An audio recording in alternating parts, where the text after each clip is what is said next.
O Knight, you are standing at the edge of one of history's biggest endings. The year is 476 AD. The Western Roman Empire is about to fall.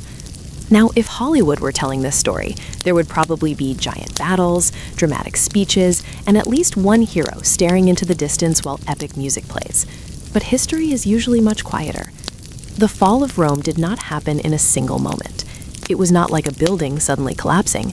It was more like a candle slowly burning down over centuries. And tonight, before we reach Rome's final 24 hours, we need to understand how that candle became so small. So, settle in, get comfortable, and let your mind travel back through time. Because once upon a time, Rome seemed unstoppable. It all began as a small settlement beside the Tiber River in Italy. Nothing about this little town suggested that it would one day become the center of a giant empire. Yet somehow, year after year, century after century, Rome kept growing. The Romans conquered neighboring towns, then neighboring regions, then entire countries. They built roads across mountains, bridges over rivers, cities where there had once been empty land. Wherever Rome went, it left its mark. Soon, Roman armies marched across Europe, North Africa, and parts of the Middle East. At its height, the empire surrounded almost the entire Mediterranean Sea. The Romans even had a nickname for it. They called it Mare Nostrum, our sea. That is a level of confidence most people can only dream of. Imagine looking at an entire sea and saying, "Yep, that's ours." For a long time, Rome looked invincible. Its armies were feared, its cities were rich, its laws were copied. Its engineers built things that still amaze people today. Aqueducts carried water across long distances, roads connected distant provinces. Massive buildings rose above crowded cities. If you lived during Rome's golden age, you might have believed the empire would last forever. Many people did. But empires have a habit of creating new problems as they grow. The bigger Rome became, the harder it was to manage. Imagine trying to run a country that stretches across 3 continents. Now imagine doing it without telephones, without cars, without airplanes, without the internet. Even sending a message could take weeks. If an emperor wanted to know what was happening in Britain, he had to wait for a messenger to ride or sail across huge distances. There was no quick update, no group chat, no notification saying, "Your province is currently experiencing a barbarian invasion." Everything moved slowly, and slow communication often created big problems. Over time, Rome began facing challenges from every direction. Some problems came from outside, others came from inside, and sometimes the inside problems were even worse. Roman politics could be surprisingly dangerous. Becoming emperor might sound exciting, fancy palace, nice clothes, lots of power, but there was one small downside. Everyone wanted your job, and some people were willing to kill for it. Actually, many people were willing to kill for it. Throughout Roman history, emperors were removed from power in all kinds of unpleasant ways. Assassinations became common, civil wars broke out, military leaders fought for control. At times, emperors came and went so quickly that keeping track of them was probably exhausting. One year you are swearing loyalty to one ruler, the next year there is a completely different ruler, then another one, then another. The empire spent enormous amounts of time dealing with political chaos, and chaos is expensive. Wars cost money, armies cost money, building roads cost money, fixing roads cost money. Apparently everything cost money. As the empire struggled financially, leaders searched for ways to pay the bills. Taxes increased, people complained. Then taxes increased again, people complained even more. Some things never change. At the same time, inflation became a growing problem. Roman coins slowly lost value. The government reduced the amount of precious metal inside them. Prices rose, confidence dropped. Life became harder for ordinary people. Farmers felt the pressure. Merchants felt the pressure. Workers felt the pressure. The empire still functioned, but the foundations were becoming weaker. Then came another challenge, the borders. Rome's borders stretched for thousands of miles. Defending them required huge armies, and those armies needed food, equipment, horses, and pay. Keeping everything running became more difficult every year. Beyond the borders lived many different tribes and peoples. Some traded with Rome, some fought Rome. Some did both depending on the week. As centuries passed, new groups moved across Europe. Pressure on Rome's frontiers increased. The empire found itself fighting more wars and spending more resources. It was like trying to plug holes in a leaking ship. Every time one problem was fixed, another appeared somewhere else. Eventually, Roman leaders realized the empire had become too large for one person to manage effectively, so they divided it. The Roman Empire became 2 halves, the Eastern Roman Empire and the Western Roman Empire. At first, this seemed like a smart solution. The eastern half focused on Constantinople. The western half focused on Italy. Both sides were still Roman. Both sides shared history and traditions. But over time, their paths began to separate. The east grew wealthier. Trade remained strong. Cities prospered. The government stayed relatively stable. The west was less fortunate. It faced repeated invasions, economic decline, political struggles, and shrinking resources. Year after year, the gap between the two halves widened. The Eastern Empire became stronger. The Western Empire became weaker. Then another major change took place. Rome increasingly relied on foreign soldiers. Many of these men were excellent warriors. They fought bravely and served faithfully, but it showed how much the empire had changed. The old Roman army that conquered the world was becoming harder to maintain. More and more military power rested in the hands of generals and allied groups from outside traditional Roman society. Some of these leaders became incredibly influential. Sometimes they were more powerful than the emperors themselves. The balance of power slowly shifted. Not overnight, not dramatically, just little by little, like sand slipping through your fingers. By the 5th century, Rome still looked impressive from the outside. The name alone commanded respect. Its cities still contained grand buildings. Its history remained legendary. But underneath, the empire was exhausted. Every crisis had taken something away. A province here, a source of income there, a little confidence somewhere else. The losses added up. And now, in the year 476 AD, the Western Roman Empire is running out of time. The giant still stands, but barely. The great machine that once ruled millions is tired, very tired. Soon we will leave behind the broad story of decline. We will move closer to the final hours, closer to the people living through them, closer to a city called Ravenna. Because surprisingly, Rome's final chapter will not unfold in Rome itself. Instead, it will happen in a quiet city surrounded by marshes, a city where a young emperor waits, a city where history is about to change forever. And as night settles across Italy, the long road toward Rome's ending grows shorter. The final day is coming. As the sun rises over northern Italy, a thin layer of mist drifts across the wetlands. The air is cool, the water is still. Birds glide low over the marshes. Fishing boats move quietly through narrow channels. And somewhere beyond the reeds sits the capital of the Western Roman Empire. Not Rome. That surprises a lot of people. After all, the empire is called the Roman Empire. You would expect Rome to be the center of everything. The emperor should be there. The government should be there. The important decisions should be made there. That would make sense. History, however, does not always care about what makes sense. By the year 476 AD, the emperor no longer rules from Rome. Instead, he rules from a city called Ravenna. And tonight, as we move closer to Rome's final day, this quiet city becomes the center of our story. If you are approaching Ravenna for the first time, you might feel a little disappointed, especially if you expected something like ancient Rome. Rome was famous. Rome was grand. Rome was packed with monuments, temples, arenas, and massive public buildings. It was the kind of place that wanted everyone to know how important it was. Ravenna is different. Ravenna does not show off. Ravenna survives. That was exactly why Roman emperors moved here. Several generations earlier, the empire faced a difficult problem. Enemies were becoming harder to stop. The old capital of Rome was no longer as safe as it once seemed. Invading armies could move through Italy more easily than before. And if you happen to be an emperor, one thing you generally prefer is not being captured by invading armies. A reasonable goal. So Roman leaders looked for a safer location. They found Ravenna. At first glance, it seems like an unusual choice. The city sits among marshes, lagoons, and wetlands near the Adriatic Sea. Travel can be difficult. The ground is damp. The mosquitoes are probably enjoying their best lives. But from a military perspective, Ravenna is excellent. An enemy army cannot simply march straight toward it.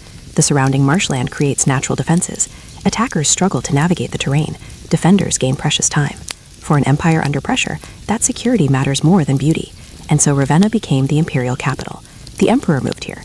Government officials moved here. Military commanders moved here. The center of power quietly shifted away from Rome. The old city remained famous. It remained respected. It remained symbolic. But it was no longer the true seat of government. By 476 AD, the real decisions are being made in Ravenna, or at least whatever decisions the struggling Western Empire can still make. As morning continues, you walk through the city's streets. Unlike Rome, Ravenna feels calm. The roads are busy but not crowded. Merchants arrange goods outside their shops. Fishermen unload their catches. Craftsmen begin another day of work. Bakers pull fresh bread from ovens. The smell drifts through the streets. Honestly, after centuries of political chaos, bread might be the most reliable institution in the empire. Life continues as normal, at least on the surface. That is one of the strange things about history. Even during major events, most people are still focused on everyday life. A merchant worries about customers. A fisherman worries about the weather. A baker worries about whether somebody forgot to deliver grain. Very few people wake up and think, I wonder if my empire will collapse today. People simply have too much else to do. Yet beneath the ordinary routines, tension hangs in the air. The Western Empire is no longer the giant it once was. Much of its territory has disappeared. Britain is gone, large parts of Gaul are gone. Much of Spain has slipped away. North Africa, one of Rome's richest regions, has been lost. Each lost province means fewer taxes, fewer resources, fewer soldiers, and fewer solutions. The empire still exists, but it has become smaller, poorer, more fragile, like an aging tree that still stands tall but has lost many of its branches. As you move deeper into Ravenna, you begin to notice something else. Government officials seem unusually busy. Messengers ride through the streets. Military officers gather in conversation. Rumors travel faster than wagons. Everyone seems to know that trouble is approaching. The details change depending on who you ask. One person claims an army is coming. Another claims negotiations are underway. A third person claims everything is perfectly fine. History has shown that whenever someone says everything is perfectly fine, there is a decent chance that everything is not perfectly fine. The uncertainty makes people nervous. And at the center of all this uncertainty sits the emperor himself. His name is Romulus Augustulus. Even his name feels almost unbelievable. Romulus was the legendary founder of Rome. Augustus was the first great emperor. Put those names together and you get Romulus Augustulus. It sounds less like a real person and more like history trying to be dramatic. The founder of Rome, the first emperor. And now, a boy carrying both names sits on the throne during the empire's final chapter. The irony is impossible to miss. But despite the grand name, Romulus is not a powerful ruler. He is very young, still a teenager, far younger than most people imagine when they picture an emperor. He did not rise through military victories. He did not spend decades mastering politics. Instead, he inherited a situation that would challenge even the strongest leaders. Much of the real power belongs to his father, Orestes. Orestes is the man who placed his son on the throne. He serves as the empire's strongest political figure. Many officials answer to him. Many military decisions pass through him. The young emperor is important, but he is also a symbol, a reminder that the institution of empire still exists, at least for now. Inside the palace, servants move through hallways carrying messages. Officials meet behind closed doors. Advisors discuss problems with worried expressions. Everyone senses that the future is uncertain. The empire's enemies are no longer distant threats far beyond the frontier. They are much closer. Close enough that decisions made in Ravenna will soon determine the fate of the Western Roman Empire. Yet outside the palace walls, life continues. Children play in the streets, market stalls remain open, boats move through the canals. The city breathes and works and carries on. Most people have no idea that future generations will remember these days as the end of an age. To them, it is simply another morning, another afternoon, another evening. As the sun slowly begins its descent toward the horizon, Ravenna remains calm. But it is the calm that comes before a storm, the kind of calm that feels almost too quiet.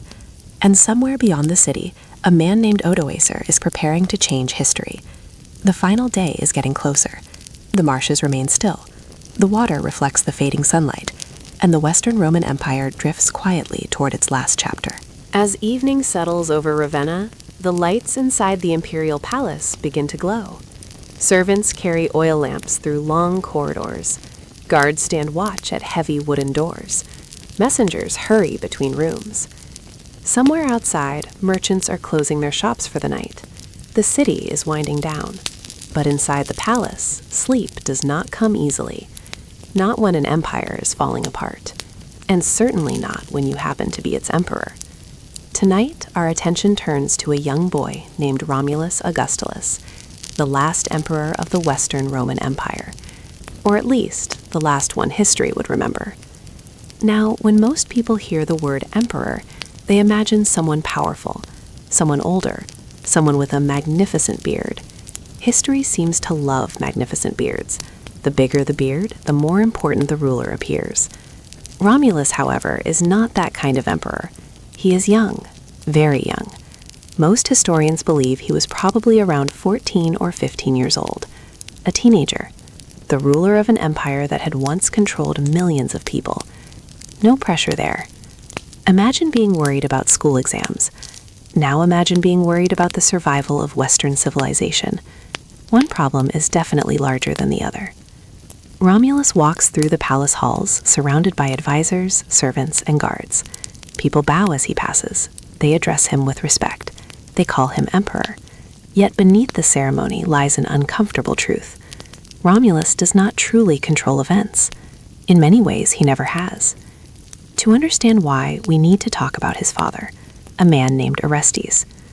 Orestes is not an emperor, but he is the reason his son sits on the throne. Only a year earlier, Orestes had seized power and removed the previous emperor. Then, instead of becoming emperor himself, he placed his young son on the throne. It was a clever move. A child ruler could serve as a symbol. Meanwhile, Orestes could manage the government behind the scenes. And for a short time, the plan worked. At least it seemed to. But power in the late Roman Empire is a slippery thing. One day you are giving orders. The next day, someone else is giving orders. Sometimes with your chair, sometimes with your palace, sometimes with your army. The rules of Roman politics were often simple. Keep power if you can, lose power if you cannot. By 476 AD, Orestes is discovering just how fragile power can be. Inside the palace, Romulus is surrounded by reminders of Rome's greatness. Painted walls, rich fabrics, decorated halls, ancient symbols of imperial authority. Everywhere he looks, he sees signs of an empire that once ruled the known world. The problem is that symbols cannot stop armies, and symbols cannot solve political crises. Outside the palace walls, the empire continues shrinking. The government controls less land than before. The treasury holds less money than before. The military commands fewer loyal soldiers than before. Everything feels smaller, weaker, less certain. Yet the palace still performs its rituals. Officials still attend meetings. Servants still prepare meals. Messengers still deliver reports. The machinery of government continues moving, even when the machine itself is breaking apart. For young Romulus, life inside the palace must feel strange. Imagine waking up every morning knowing that people call you emperor. Then imagine realizing that many of those same people are actually listening to someone else. His father's authority overshadows his own. Military commanders look to Orestes. Government officials look to Orestes. Political decisions come from Orestes. Romulus wears the crown, but his father carries much of the power. At least for now. As darkness deepens outside, rumors continue flowing through Ravenna. Stories arrive from soldiers, reports arrive from scouts. Everyone is talking about one man, Odoacer, the leader of a growing movement among Federate troops. These soldiers have served Rome for years. Many fought in Roman armies. Many defended Roman territories. Many expected rewards for their service. Land, money, security for their families. Instead, many believe those promises have been broken. Frustration is spreading, and Odoacer has become its voice. Inside the palace, advisors discuss these developments in low tones. They know the situation is dangerous, perhaps more dangerous than the young emperor fully understands. Or perhaps he understands more than people realize. After all, children often notice things adults overlook. They hear conversations. They observe worried faces. They sense fear hiding beneath confidence. Romulus may be young, but he cannot completely ignore the tension surrounding him. Every hallway seems filled with... Every meeting seems unusually serious. Every messenger seems to arrive carrying bad news. The palace feels less like a center of power and more like a ship approaching a storm. And somewhere in the middle of it all stands a teenager wearing the title of emperor. There is something deeply tragic about that image. History often focuses on kings, generals, and battles, but sometimes it forgets the human beings caught inside those events. Romulus is one of those people.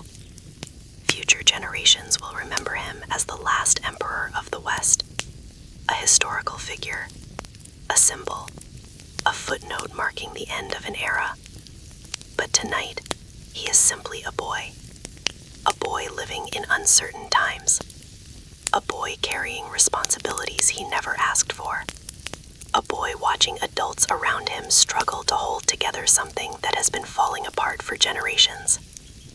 Outside the palace windows, the city grows quieter. The streets begin to empty. The last customers leave taverns.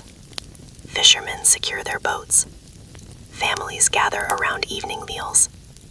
Life continues, as it always does. Most citizens have never met the emperor. Many never will. To them, politics feels distant. The concerns of ordinary life matter more. Food, work, family, tomorrow's worries. Yet will they settle into their homes for the night? History continues moving forward, slowly, relentlessly, like a river. Inside the palace, Romulus remains surrounded by uncertainty. His name carries the weight of Roman history. Romulus, founder of Rome. Augustulus, a name linked to Augustus, Rome's first emperor. The beginning and the end wrapped together in a single title. If a novelist had invented it, people might complain it was too obvious. Yet history sometimes enjoys irony, and few ironies are greater than Rome's final emperor carrying echoes of its first. As the night grows darker, the empire's future becomes less clear. The forces gathering beyond Ravenna are growing stronger. The government's options are shrinking, and the young emperor finds himself standing at the center of events he cannot control. Soon, another figure will enter our story. A warrior, a leader, a man whose decisions will reshape Italy. His name is Odoacer, and he is already moving toward history. Meanwhile, the boy emperor waits. The lamps burn low, the palace grows quiet, and somewhere beyond the marshes, the next chapter of Rome's story is beginning to unfold. While the young emperor waits inside Ravenna's palace, another man is rising beyond the city's walls. His name is Odoacer, and before this story is over, he will change the course of European history. Now, if you imagine Odoacer arriving with dramatic music, riding a giant horse through a thunderstorm, history once again refuses to cooperate. The real story is more complicated and much more interesting, because Odoacer is not simply an outsider attacking Rome. In many ways, he is a product of Rome itself. To understand him, you must first understand the strange world of the late Roman Empire. By the year 476 AD, Rome depends heavily on soldiers who were not born Roman. For generations, the empire had recruited warriors from beyond its borders. Some came from Germanic tribes, some came from other neighboring peoples. Many served faithfully, many fought bravely, many spent years protecting Roman territory. These men became known as federates. They were allies of Rome, not exactly Roman citizens, not exactly foreigners, something in between. And for a long time, the arrangement worked. Rome gained soldiers. The soldiers gained pay, protection, and opportunity. Everyone benefited, at least in theory. The problem was that theories have a habit of falling apart when money becomes scarce, and by the 5th century, money was definitely becoming scarce. The Western Empire was struggling. Taxes brought in less revenue. Territories had been lost. Resources were shrinking. Promises became harder to keep, especially promises made to soldiers. As you might imagine, soldiers tend to notice when promised rewards fail to appear, particularly when those rewards involve land. Land was one of the most valuable things a government could offer. A piece of land meant food, income, security, a future. Many Federate soldiers expected land in Italy after their service.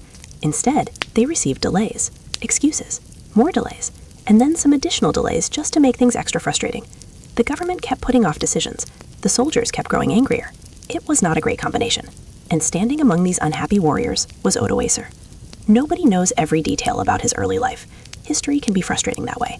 It carefully records the names of emperors and generals, then sometimes forgets to write down useful information about everyone else. What we do know is that Odoacer likely came from a Germanic background. He grew up in a world where Roman influence stretched everywhere. Rome dominated politics. Rome dominated trade. Rome dominated military affairs. Even people living beyond the empire's borders felt its presence. Like many ambitious men of his time, Odoacer entered military service. He learned how Roman systems worked. He understood Roman politics. He understood Roman weaknesses. And perhaps most importantly, he understood soldiers. That last skill would prove incredibly valuable because soldiers trusted him. They listened to him. They respected him. As dissatisfaction spread through the Federate ranks, Odoacer emerged as a natural leader. Not because he wore a crown, not because he held an imperial title, but because people believed he could achieve what the government could not: results. Meanwhile, the situation inside the empire continued getting worse. The government was weak, the military was divided, confidence was fading, and every new crisis made things harder. Imagine trying to repair a leaking roof during a storm. Then imagine discovering the walls are collapsing too. That was roughly the state of the Western Empire. Problems were appearing faster than solutions. The Federate soldiers watched all of this unfold. Many had spent years fighting for Rome. Many had risked their lives defending Roman lands. Now they wanted what they believed they had earned, and they were growing tired of waiting. As the months passed, tensions increased. Meetings were held, demands were made, negotiations took place. Nothing worked. The gap between the soldiers and the government continued widening. Eventually, the situation reached a breaking point. Orestes, the father of Emperor Romulus Augustulus, refused to grant the Federates the land they requested. For the soldiers, this felt like betrayal. For Orestes, giving away large amounts of land may have seemed impossible. Both sides believe they were right. Unfortunately, history is full of situations where two groups both believe they are right and everything goes terribly afterward. This was one of those situations. The soldiers chose Odoacer as their leader. It was a powerful moment. Suddenly, frustration had direction. Anger had leadership. Discontent had a voice. And Odoacer wasted little time. Support for him spread rapidly. More warriors joined his cause. His influence grew. His army expanded. The government could no longer dismiss him as a minor problem. He had become a major threat. For Orestes, the danger was obvious. For the young emperor, it was becoming impossible to ignore. For ordinary citizens, rumors spread everywhere. Markets buzzed with speculation. Travelers carried stories from town to town. Nobody knew exactly what would happen next, but everyone understood that something important was unfolding. As summer turned toward autumn, events accelerated. Odoacer moved against the government. His forces advanced. The empire's defenders struggled to stop them. Many soldiers who might once have protected the government now questioned their loyalty. Some switched sides. Others simply refused to fight. The empire's weakness became painfully clear. For generations, Rome had survived by projecting strength. Now that strength was fading, and people could see it. Perhaps the most remarkable thing about Odoacer is that he was not trying to destroy everything Roman. He was not leading an army determined to burn every city and erase every tradition. In fact, he admired many aspects of Roman civilization. Like countless leaders before him, he wanted power. He wanted authority. He wanted a place within the world Rome had created. That distinction matters, because the fall of Rome was not a simple battle between civilization and barbarians. Reality was far messier. Many so-called barbarians served Rome. Many Romans worked alongside them. Cultures mixed. Ideas spread. The boundaries were not always clear. History rarely fits neatly into simple categories. As night settles across Italy once more, Odoacer's position grows stronger. His followers are confident. His enemies are worried. And the balance of power is shifting. Inside Ravenna, officials continue debating solutions. Outside Ravenna, Odoacer continues gathering momentum. The distance between them is shrinking. So is the empire's time. The young emperor still sits upon the throne. The palace still stands. The government still functions. But beneath the surface, everything is changing. A storm is approaching, and the man leading it is no longer a distant threat. He is becoming the future. Soon, Ravenna will face a choice. Soon, the empire will face its final test. And soon, Odoacer will step fully into history. The sun is beginning to set over Ravenna. Golden light stretches across the marshes. The water glows like polished bronze. Long shadows slide across roads, rooftops, and narrow canals.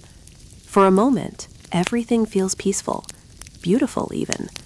If you had arrived in the city this evening with no knowledge of history, you would see nothing unusual. No burning buildings, no panicked crowds, no signs that one of the greatest empires in human history is entering its final hours. That is one of the strange things about history. The biggest moments often arrive quietly. They slip into ordinary days disguised as normal afternoons. And Ravenna, on this evening, feels remarkably normal. As you walk through the city streets, merchants are preparing to close their stalls. The day's business is ending. A cloth seller folds expensive fabrics. A potter stacks unsold bowls. A fish merchant counts his coins while trying not to think about how early he must wake up tomorrow. Some struggles truly are timeless. Nearby, customers make their final purchases before heading home. The smell of fresh bread drifts from bakeries. Children chase one another through narrow streets. A dog barks at absolutely nothing. Another timeless tradition. Life continues. The city breathes and moves just as it did yesterday. Yet beneath the ordinary routines, a feeling of uncertainty lingers. People talk in quieter voices than usual. Conversations often drift toward rumors. News travels quickly in Ravenna, not because anyone has social media, but because humans have always enjoyed discussing dramatic events.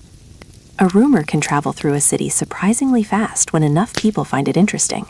And lately, everyone finds Odoacer interesting. His name appears in marketplaces, in taverns, at dinner tables, along busy streets. Some people claim his army is enormous. Others insist his forces are smaller than reported. One person swears he will arrive tomorrow. Another says he is already nearby. Nobody agrees on the details. Everyone agrees that something important is happening. You pass a small tavern near the edge of the market district. Inside, workers gather around wooden tables. They eat simple meals, drink watered wine, exchange stories.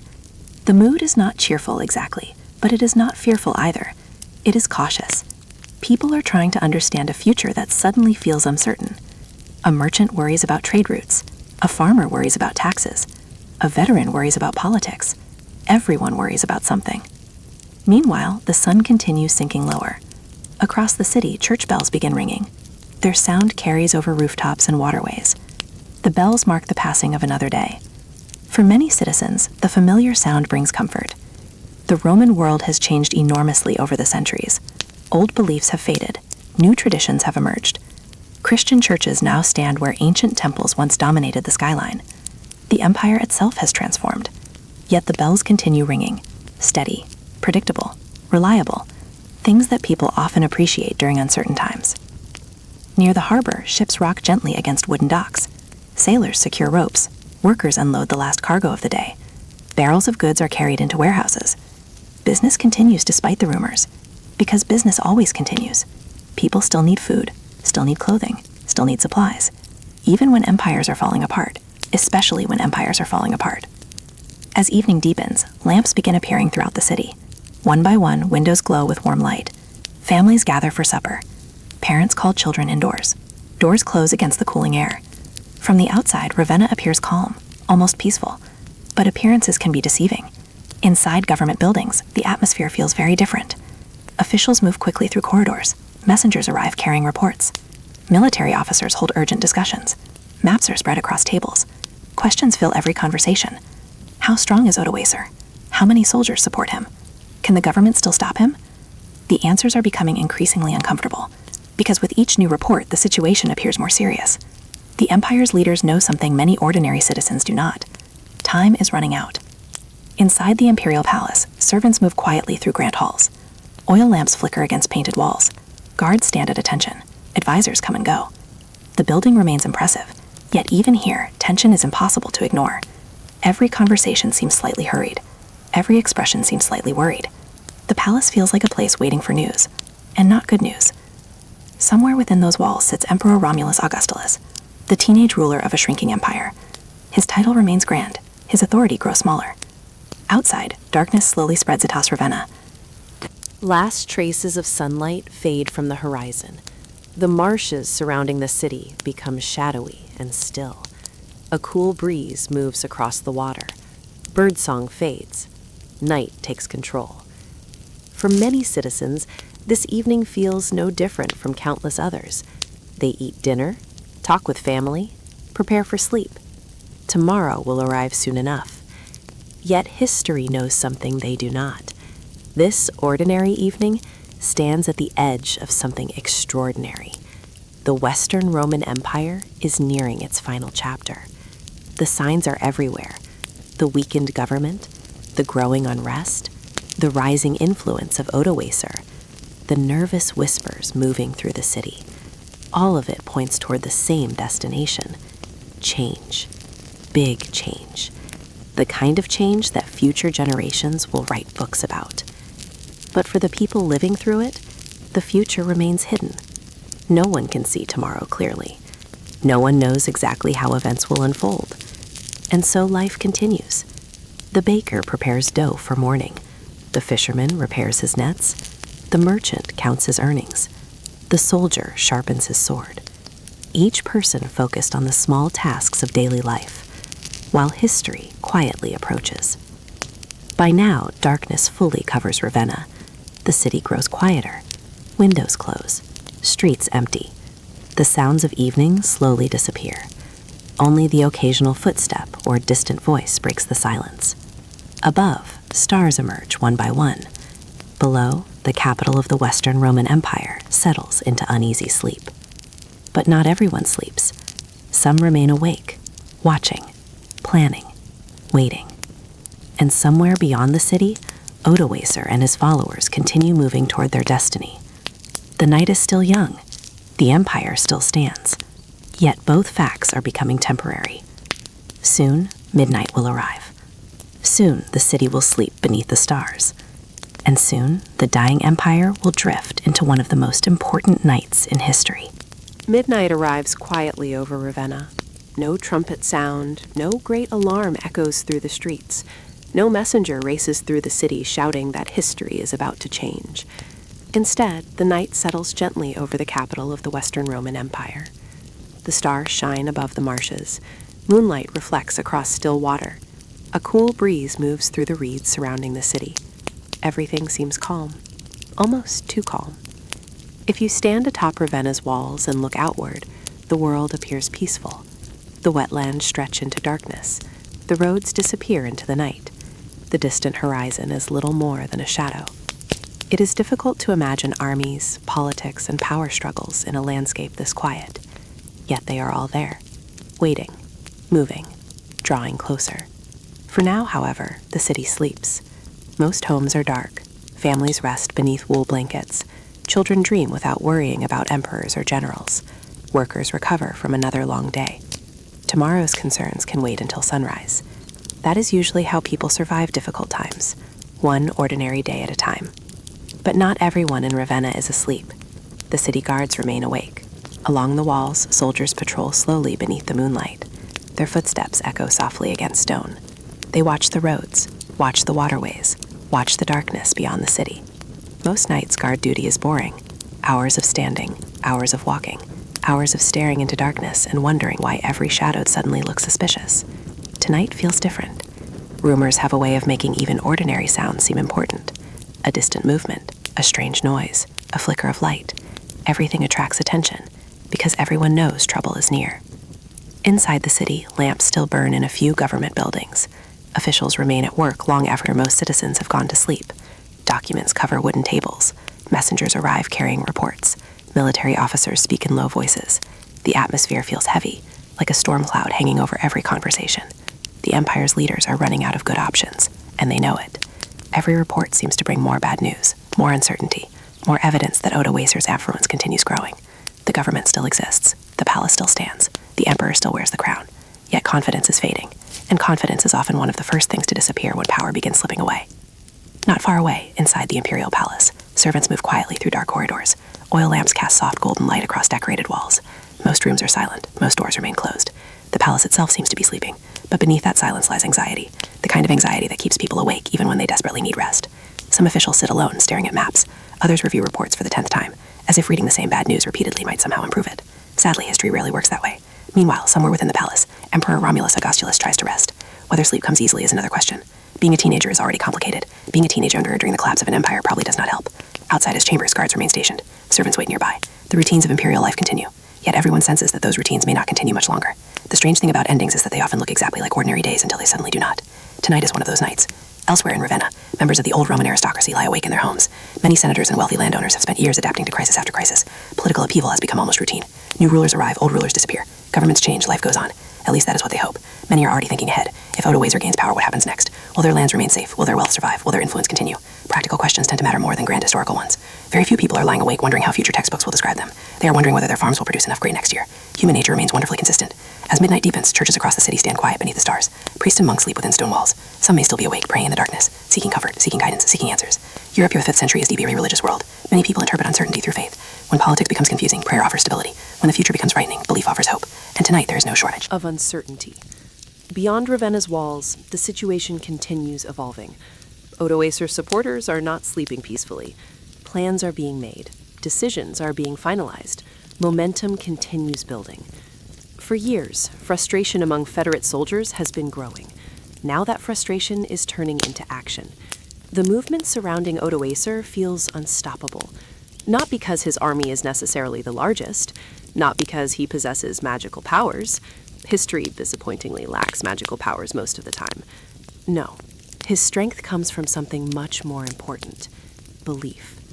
His followers believe he can deliver what the government cannot: leadership, security, results.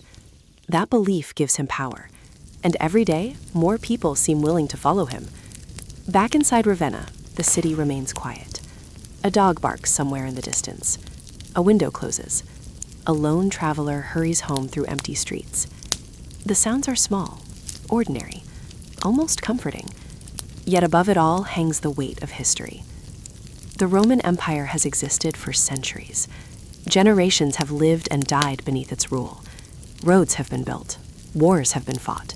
Cities have risen. Laws have been written. Entire civilizations have been shaped by Roman power. And now, during this quiet midnight, that long story approaches its final pages.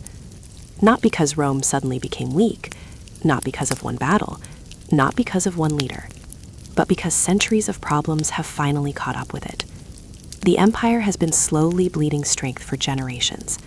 Tonight, the wound is nearly fatal. Still, the city sleeps. Still, the lamps flicker. Still, the stars shine overhead. History rarely announces itself. It often arrives in silence. And as Ravenna drifts deeper into the night, the final day grows closer.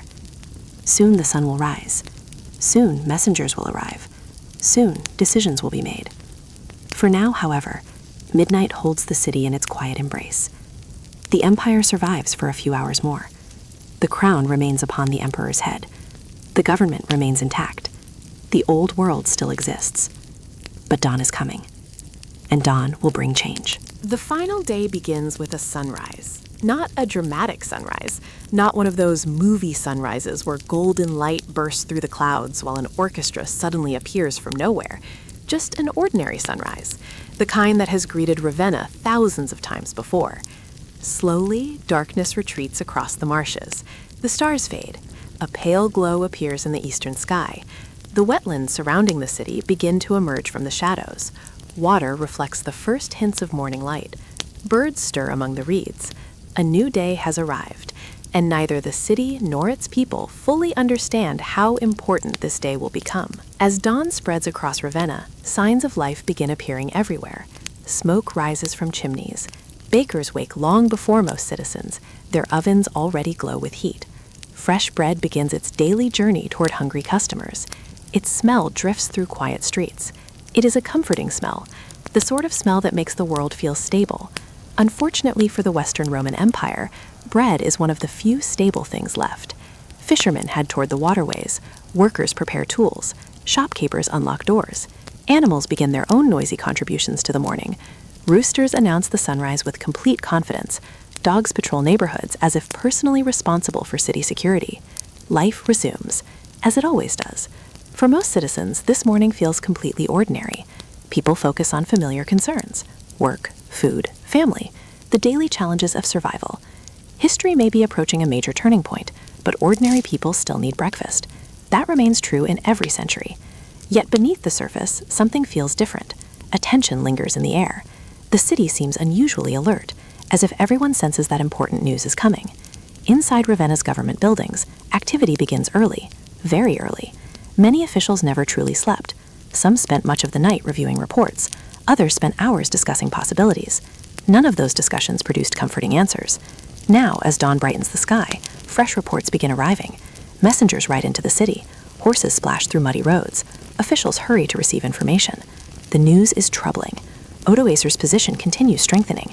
Support for his cause remains strong. The government's options continue shrinking. Each report paints the same picture.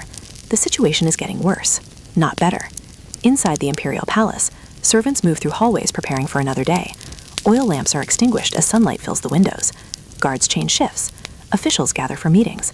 The routines of government continue, at least outwardly, but the atmosphere feels heavier than usual.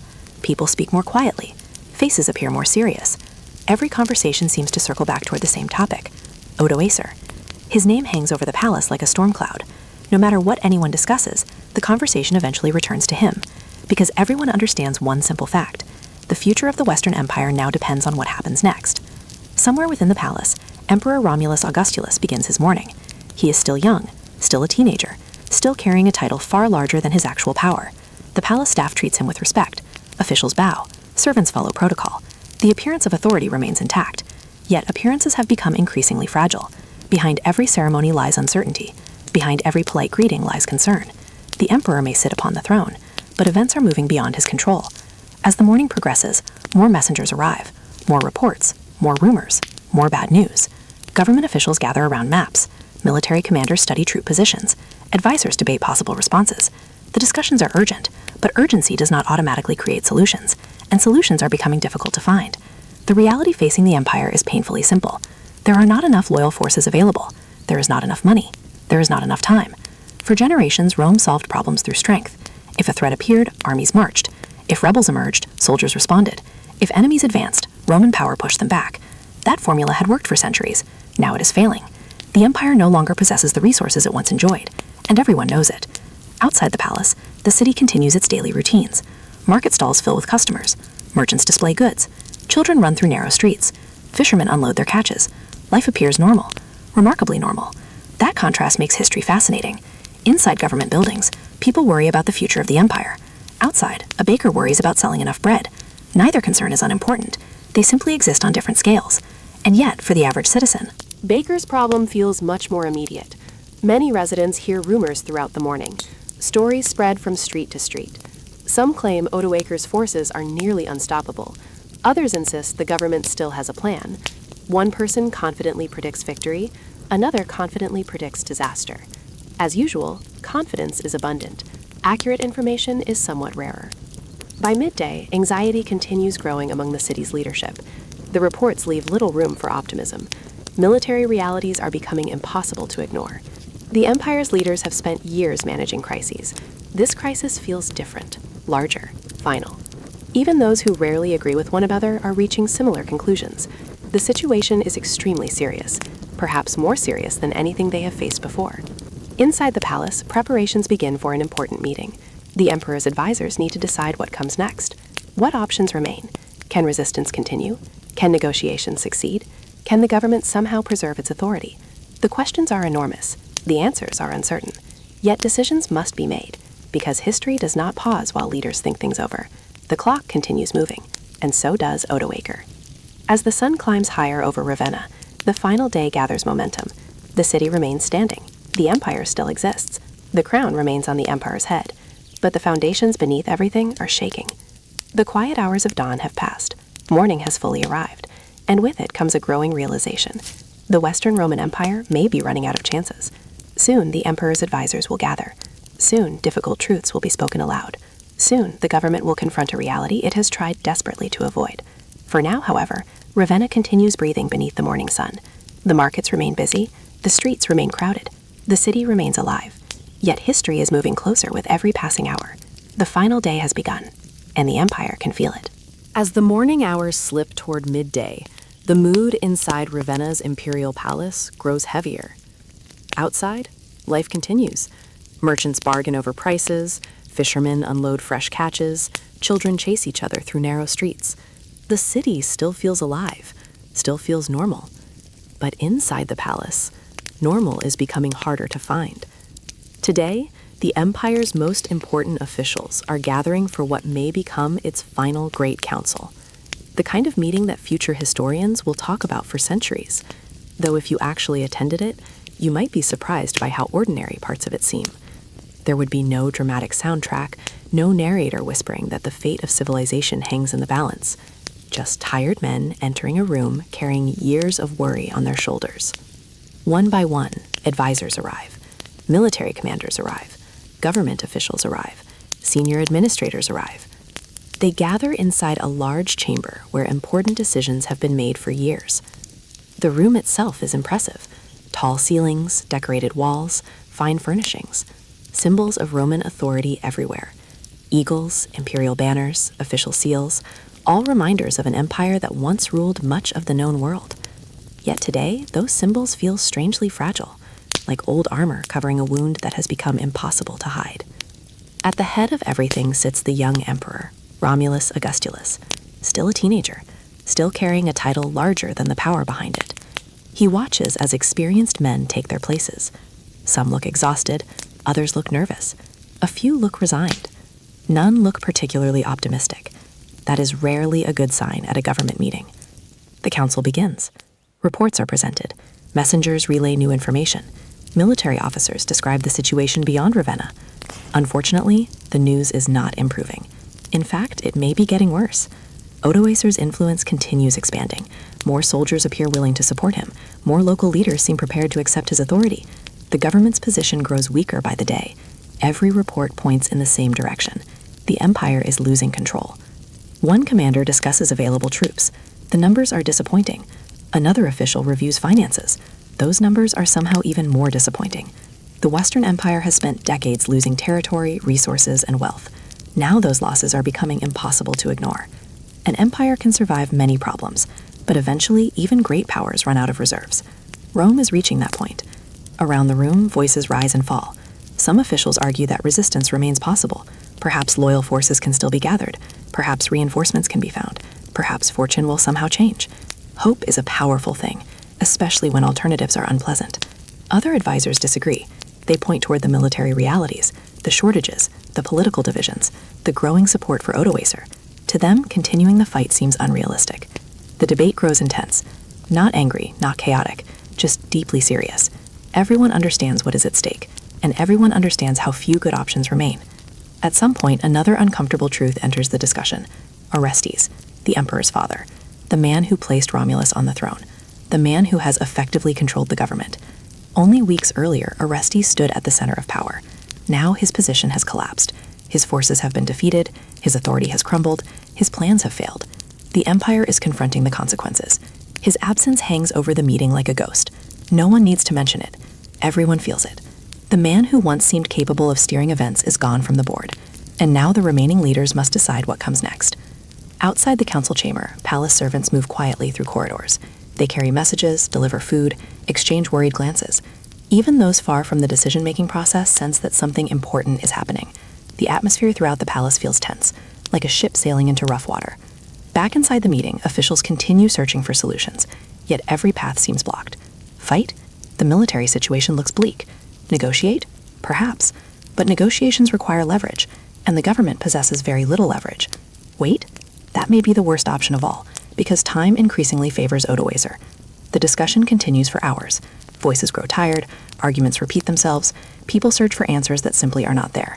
It is a familiar moment in history. Leaders facing a crisis often spend long periods debating because every available choice feels terrible. The council is not choosing between good and bad. It is choosing between bad and worse. Meanwhile, outside the palace, the citizens of Ravenna remain largely unaware of the details. They know rumors. They know uncertainty. They know something is wrong. But they do not hear the conversations taking place inside these walls. They do not see the worried faces. They do not hear military commanders quietly admitting how serious the situation has become. For most people, life continues. Markets stay open. Work continues. Meals are prepared. The contrast is remarkable. Inside one building, the future of the empire is being debated. Outside, someone is trying to sell fish. History operates on many levels at once. As afternoon approaches, a realization slowly spreads through the council. The empire may not survive this crisis, not in the form it exists today. The possibility is no longer theoretical, no longer distant. It has become real, painfully real. Some officials accept this sooner than others. Some continue searching for hope. Others begin thinking about survival. What happens if Odoacer takes power? Can government institutions continue? Can stability be preserved? Can disaster be avoided? The questions themselves reveal how much the conversation has changed. The council is no longer discussing victory. It is discussing what comes after defeat. And that shift changes everything. Young Romulus sits quietly through much of it, listening, watching, observing the men around him wrestle with impossible choices. It is a heavy burden for anyone, especially for someone his age. Yet perhaps he understands more than people realize. Perhaps he sees the same thing everyone else is beginning to see. The old world is slipping away, slowly, quietly, but undeniably. By the time the meeting begins winding down, few illusions remain. The government faces a crisis unlike any before. The resources are gone. The options are limited. The future is uncertain. And somewhere beyond Ravenna, Odoacer continues moving closer. The council ends without a miracle. No brilliant solution emerges, no hidden army appears, no dramatic reversal changes the course of events. History rarely provides such convenient moments. Instead, officials leave the chamber carrying the same worries they brought with them, only now those worries feel heavier. The final day continues. The empire still stands, the emperor still reigns, but confidence has faded. And once confidence disappears, everything else often follows. Outside, afternoon sunlight fills the streets of Ravenna. Inside, the leaders of the Western Roman Empire have begun confronting an uncomfortable truth. The end may be closer than anyone wants to admit. While officials debate the future of the empire inside the palace, life continues outside. The streets of Ravenna remain busy. The sun hangs high above the city. Market stalls line the roads. Merchants call out to passing customers. Carts rumble over stone streets. And for most people, this day feels surprisingly ordinary. History often looks dramatic when viewed from the future, but when you're living through it, history usually feels like another Tuesday, or whatever the 5th century version of Tuesday happened to be. As you walk through Ravenna, you quickly notice that ordinary life has not stopped, not even close. A baker stands outside his shop, brushing flour from his hands. Fresh loaves sit cooling on wooden shelves. Customers arrive throughout the morning. Some buy enough bread for a family. Others purchase only a small amount. The baker worries about grain prices. He worries about supplies. He worries about competition from another baker 2 streets away. The possible collapse of the Western Roman Empire ranks much lower on his list. That might sound strange, but it makes sense. People focus on the problems directly in front of them, and bread is always more immediate than politics. A little farther down the street, merchants negotiate prices. Cloth traders display colorful fabrics. Potters arrange bowls and jars. Blacksmiths hammer metal inside hot workshops. The sounds of daily life fill the air. Metal striking metal. Voices bargaining. Animals moving through crowded roads. The city feels alive. Not frightened, not panicked, just busy. Of course, that does not mean people are unaware of events. Rumors are everywhere. In fact, rumors may be the fastest moving thing in Ravenna today. Faster than horses, faster than messengers, possibly faster than common sense. Groups gather in marketplaces discussing the latest stories. One man insists Odoacer already controls half of Italy. Another claims the government has a secret plan. A third confidently predicts exactly what will happen next. History has taught us that whenever someone confidently predicts the future usually enjoys proving them wrong. Still, people talk, they speculate, they wonder, because uncertainty naturally creates curiosity. Near the harbor, fishermen unload their catches. The work is hard. The smell is strong, very strong, strong enough to make you appreciate standing upwind whenever possible. Workers carry baskets filled with fish toward market stalls. Business continues. Money changes hands. Life moves forward. The harbor itself remains active. Small vessels arrive carrying goods. Others prepare to leave. Sailors repair ropes, inspect sails, exchange stories from recent journeys. Travelers bring news from distant towns. Many reports sound troubling. Political instability, military movements, growing support for Odoacer. The stories vary. The overall message remains the same. Something significant is happening. Not everyone understands exactly what, but everyone senses change approaching. As you continue through the city, you pass a group of veterans gathered outside a tavern. These men know more about military affairs than most citizens. Many served Rome for years. Some fought in distant provinces. Some defended borders long ago. Now they sit together discussing current events. Their expressions are serious. Veterans understand something important. Armies can often sense weakness before governments do. And the Western Empire has been showing signs of weakness for a long time. One veteran shakes his head while listening to the latest rumors. Another stares quietly into the distance. Perhaps they remember a different Rome, a stronger Rome, a Rome that seemed capable of overcoming any challenge. Those memories feel increasingly distant, not because they happened centuries ago, but because the world has changed so much. Nearby, children play games in the street. They chase each other around corners, laugh, argue, then immediately become friends again. To them, the concerns of emperors and generals feel very far away. And honestly, they are probably having a much better day because of it. Children possess a remarkable ability to ignore major political crises. A useful skill, really. Across Ravenna, similar scenes unfold everywhere. Families prepare meals, craftsmen complete orders, farmers arrive with produce, laborers carry supplies between warehouses. The city functions. The machine of daily life keeps moving, even while the machine of empire begins falling apart. That contrast lies at the heart of this story, because when people imagine the fall of Rome, they often picture chaos, burning buildings, screaming crowds, civilization collapsing overnight. The reality is far more complicated. Most people still wake up, go to work, eat dinner, talk with neighbors. Life rarely stops simply because history is changing.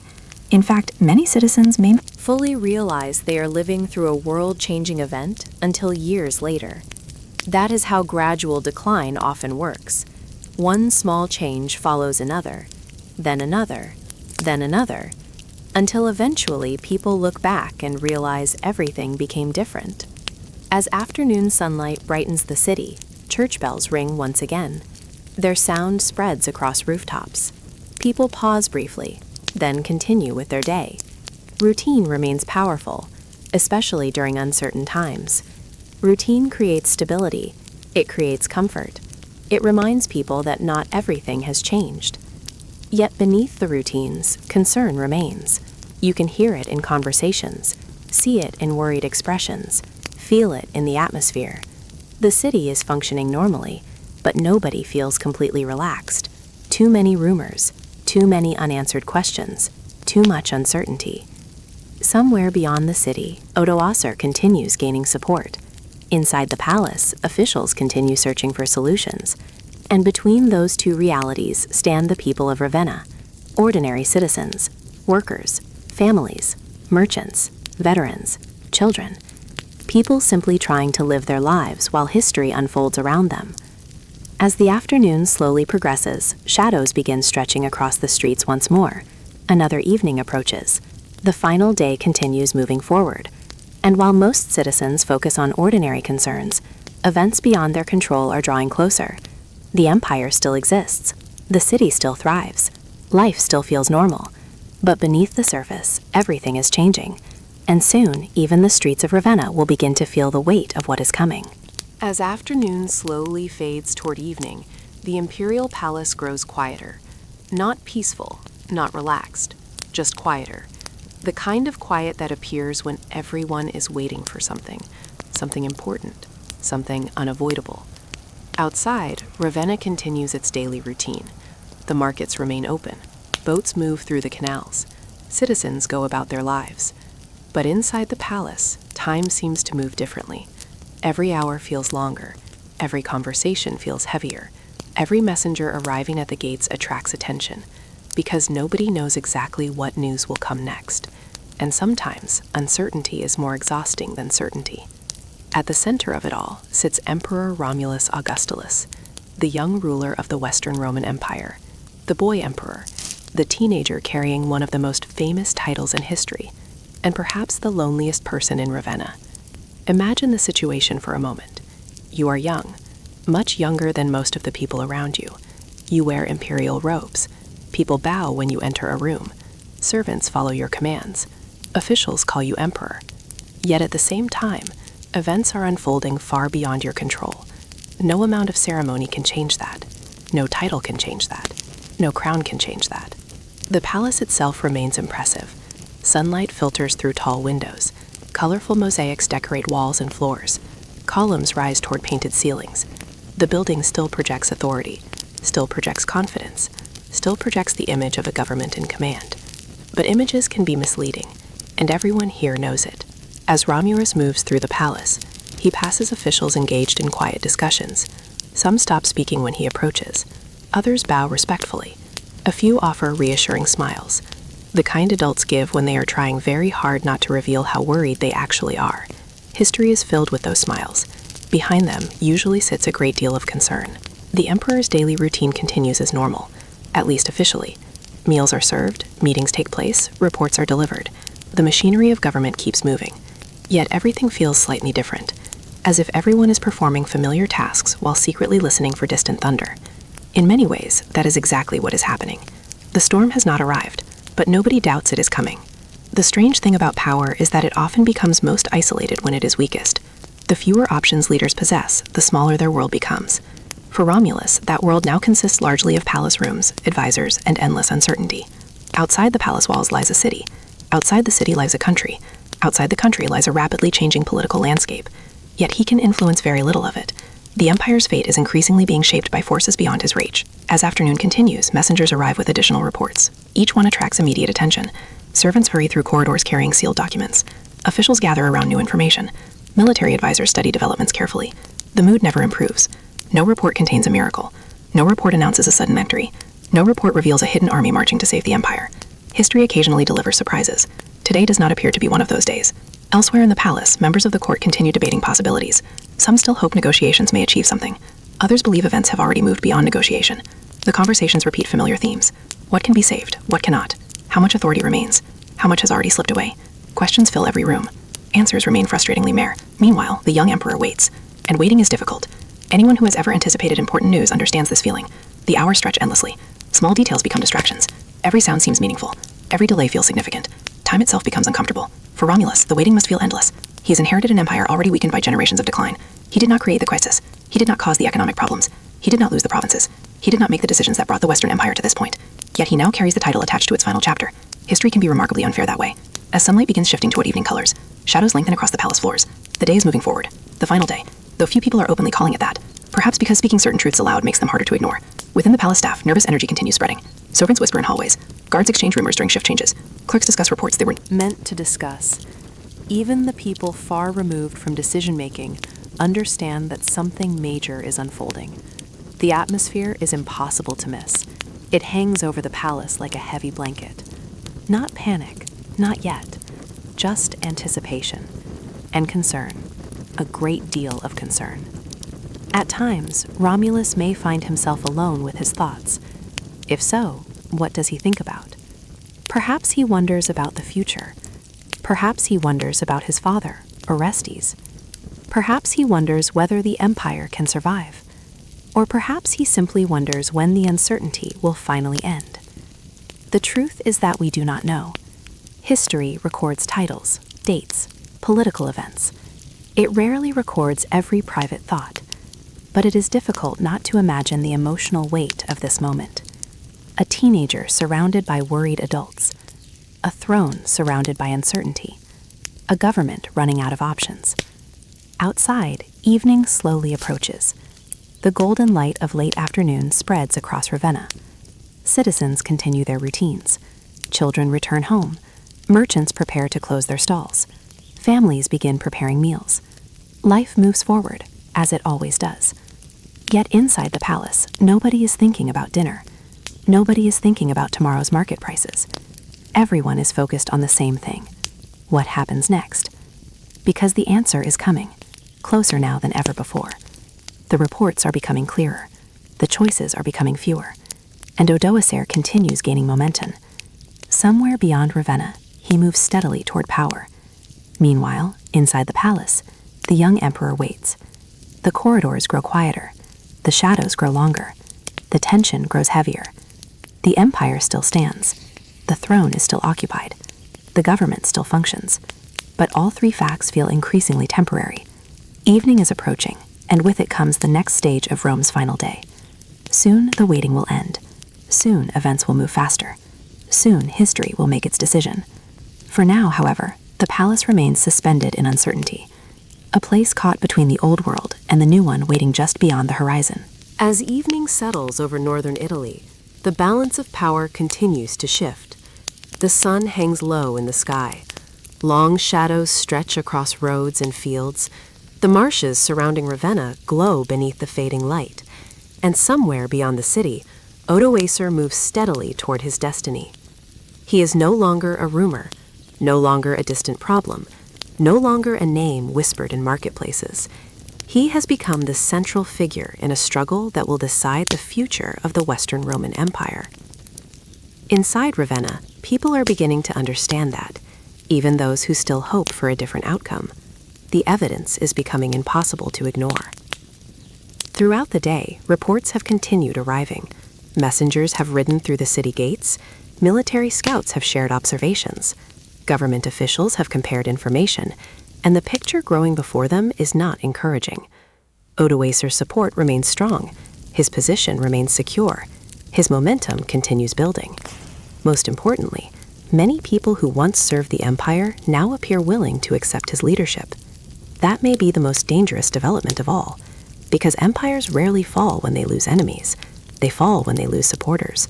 And the Western Roman Empire has been losing supporters for years. Inside the palace, advisors gather around maps once again. The same maps, the same concerns, the same difficult conversations. Only now, the situation feels more urgent. Time is running short. Some officials continue discussing military possibilities. Could loyal troops still be assembled? Could defenses be strengthened? Could resistance continue? The answers are not promising. Too many resources are gone. Too many opportunities have already passed. Too much authority has slipped away. Even those arguing for resistance seem less confident than before. It is difficult to build optimism when reality keeps interrupting. Meanwhile, Odoacer's followers remain committed. Many of them have spent years feeling ignored by the government, years feeling frustrated, years waiting for promises to be fulfilled. Now they believe they have found a leader willing to act. Whether history eventually judges them correctly is another question, but belief itself is powerful, and right now Odoacer has plenty of it behind him.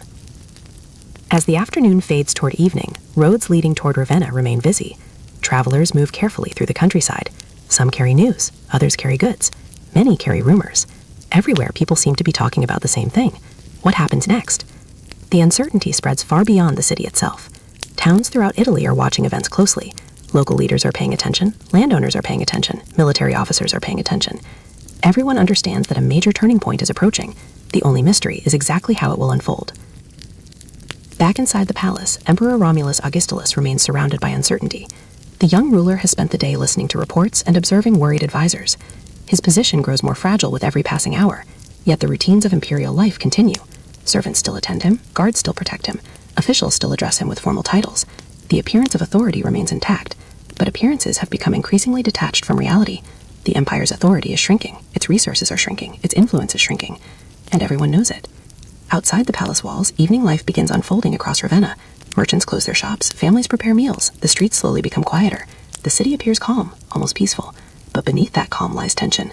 People continue discussing rumors, neighbors exchange stories, friends debate possibilities. No one knows exactly what tomorrow will bring. That uncertainty hangs over everything, even the ordinary moments. As darkness gradually approaches, military activity increases beyond the city. Scouts continue monitoring developments, messengers continue carrying information, commanders continue making preparations. The government may be weakened, but it has not completely stopped functioning. Orders are still given, reports are still collected, decisions are still made. The machinery of empire continues turning, just more slowly than before, much more slowly.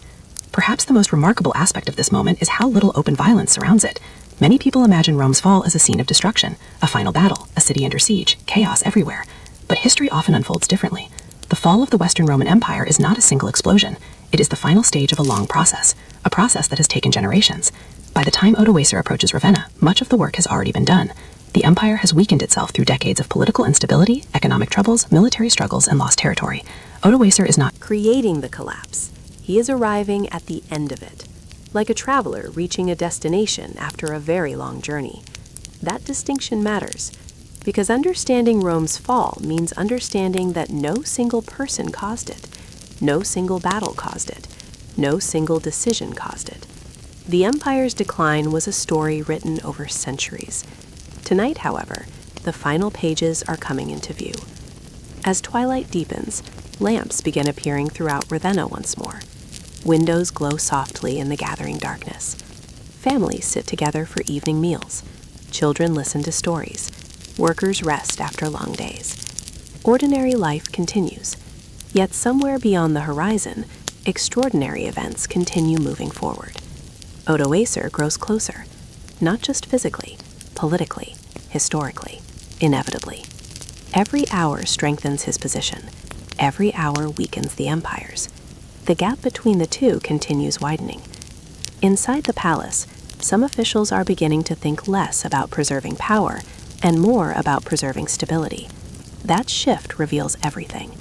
When leaders stop asking how to win and start asking how to limit damage, the outcome is often becoming clear. The empire may still exist, but belief in its future is fading, and belief, once lost, is difficult to recover. Night now settles fully across Ravenna. The final evening has arrived. The city glows beneath scattered lamps. The marshes disappear into darkness. The palace remains illuminated. Inside, worried officials continue working. Outside, citizens continue living their lives. And beyond them all, Odoacer continues moving toward history. The distance grows smaller, the moment grows nearer, and the Western Roman Empire moves ever closer to its final reckoning. You don't hear a thunderclap. You don't see flames climbing over Rome. There is no final battlefield where everything collapses at once. No dramatic last stand with clashing swords under a burning sky. Instead, what you get is something far stranger, almost disappointing if you were expecting a legend to end with noise. It ends quietly, like a door closing in another room. By this point, the Western Roman Empire is already a shadow of what it used to be. Power has been drifting away for years, like water leaking from a cracked bowl. Emperors come and go so fast that even the record keepers struggle to care. Real authority doesn't sit in Rome anymore. It sits with generals, with dramatic leaders, with whoever controls the soldiers. And in the middle of all this sits a boy. His name is Romulus Augustulus, a name that sounds too big for him, almost like a joke, history tells itself. Romulus, like the founder of Rome. Augustulus, like a small Augustus, a little emperor for a shrinking world. He is not a conqueror. He is not a symbol of resistance. He is just there, placed on the throne by his father, Orestes, who effectively ran the empire behind him. And now even that thin support is gone. Because outside the palace walls, the real power has already shifted. The soldiers in Italy are no longer loyal to an emperor. They are loyal to pay and to whoever can guarantee land. Germanic federates and foederati troops have been demanding what Rome can no longer properly give: stable settlement and recognition. And leading this pressure is a man named Odoacer, a military leader of non-Roman origin, representing a new reality that Rome has failed to absorb properly. Not a barbarian storming the gates in fire and fury, but a political force reorganizing what remains. Inside Ravenna, the imperial capital of the West at this point, things feel strangely normal. That's the unsettling part. There are still meetings, still officials, still documents being written, stamped, and carried across marble halls. Guards still stand at doors, couriers still run messages. People still argue about titles, pay, and authority as if the system is intact. But everyone knows it isn't. It's like watching a machine continue to move after its main engine has already stopped. No one announces the ending loudly. It just becomes inevitable. At some point, Romulus is told, or more likely guided through carefully arranged political pressure, that he will no longer remain emperor. There is no famous speech recorded, no dramatic refusal, no heroic collapse. He is a boy in a structure that has already decided for him. And then comes the moment historians remember, not because it is dramatic, but because it is strangely clean: the abdication. The imperial insignia are surrendered. The purple robes that symbolized imperial authority are taken off. The diadem, the symbols of rule, the formal objects that once meant command over half the known Western world, they are handed over. Not destroyed, not thrown into the mud, just transferred. This is what makes the moment feel so unreal. Empires and stories usually fall with violence, but here it is administrative, almost bureaucratic, paperwork in a sense. The official message is carried to Constantinople, the surviving Eastern capital. The message is simple and almost absurd in its calmness. The West no longer needs its own emperor. There is already an emperor in the East. One emperor is enough. And just like that, the West is reclassified. Not conquered in a final battle, not erased in fire, but redefined. The Western Roman Empire, as a separate imperial structure, effectively ceases to exist. You might expect panic in the streets of Rome or Ravenna, but there is no recorded mass uprising, no last loyalist resistance. The world doesn't visibly crack open. Instead, life continues in a strangely familiar way. Farmers still farm, traders still trade, soldiers still take orders, but now from different leaders. Local governors adjust quickly, because governance always hates a vacuum more than it loves ideology. The empire doesn't vanish. It dissolves into smaller, more practical pieces. And Romulus Augustulus is removed from the center of it all. Some accounts say he is sent away, spared, allowed to live in relative obscurity in southern Italy. Not executed, not celebrated, not remembered in any heroic way at the time. Just retired from history. A final emperor from never got to define anything. And yet the symbolism of what happened is enormous, because what ended here was not just a ruler. It was the idea that one central authority in the West still held everything together. That idea had already been weakening for generations through economic strain, internal division, and constant pressure from migrating groups and military fragmentation. But ideas often outlive reality, until suddenly they don't. Now the illusion is gone. You are left standing in a world where Rome still exists, but not as it once was. The Senate still meets, but it no longer commands an empire. The cities still carry Roman identity, but political unity is fractured. The name Roman remains, but the structure behind it has changed shape. This is what makes this moment so historically strange. There is no single explosion marking the end of the Western Roman Empire. Instead, there is an administrative decision that quietly confirms what everyone already knew but hadn't fully accepted. The West is no longer an empire in the old sense. It is a collection of regions, leaders, and arrangements held together by necessity rather than unity. And in Ravenna, as imperial insignia are packed away, there is no dramatic music in the air, only the soft closing of an era. No one at the time would have said, "This is the fall of Rome." That label comes later, from people looking back and trying to find a single moment to mark something that actually dissolved slowly. But if you had to pick a scene, a single frame frozen in time, it might look like this: a young boy stepping down from a title he barely understood, a set of purple robes being folded away, officials continuing their work, already adjusting to the next system, and an empire quietly becoming something else without announcing it to the world. The Western Roman Empire doesn't end with destruction, it ends with replacement. And as you sit with that image, what lingers isn't chaos, it's how normal it all looked. Because sometimes history doesn't scream when it changes direction. Sometimes it just updates the paperwork and keeps going. You don't hear a thunderclap. You don't see flames climbing over Rome. There is no final battlefield where everything collapses at once. No dramatic last stand with clashing swords under a burning sky. Instead, what you get is something far stranger, almost disappointing if you were expecting a legend to end with noise. It ends quietly, like a door closing in another room. By this point, the Western Roman Empire is already a shadow of what it used to be. Power has been drifting away for years, like water leaking from a cracked bowl. Emperors come and go so fast that even the record keepers struggle to care. Real authority doesn't sit in Rome anymore. It sits with generals, with dramatic leaders, with whoever controls the soldiers. And in the middle of all this sits a boy. His name is Romulus Augustulus, a name that sounds too big for him, almost like a joke history tells itself. Romulus, like the founder of Rome. Augustulus, like a small Augustus, a little emperor for a shrinking world. He is not a conqueror. He is not a symbol of resistance. He is just there, placed on the throne by his father, Orestes, who effectively ran the empire behind him. And now even that thin support is gone. Because outside the palace walls, the real power has already shifted. The soldiers in Italy are no longer loyal to an emperor. They are loyal to pay and to whoever can guarantee land. Germanic federates and foederati troops have been demanding what Rome can no longer properly give: stable settlement and recognition. And leading this pressure is a man named Odoacer, a military leader of non-Roman origin, representing a new reality that Rome has failed to absorb properly. Not a barbarian storming the gates in fire and fury, but a political force reorganizing what remains. Inside Ravenna, the imperial capital of the West at this point, things feel strangely normal. That's the unsettling part. There are still meetings, still officials, still documents being written, stamped, and carried across marble halls. Guards still stand at doors, couriers still run messages. People still argue about titles, pay, and authority as if the system is intact. But everyone knows it isn't. It's like watching a machine continue to move after its main engine has already stopped. No one announces the ending loudly. It just becomes inevitable. At some point, Romulus is told, or more likely guided through carefully arranged political pressure, that he will no longer remain emperor. There is no famous speech recorded, no dramatic refusal, no heroic collapse. He is a boy in a structure that has already decided for him.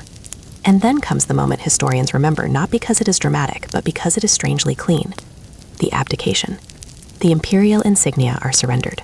The purple robes that symbolized imperial authority are taken off.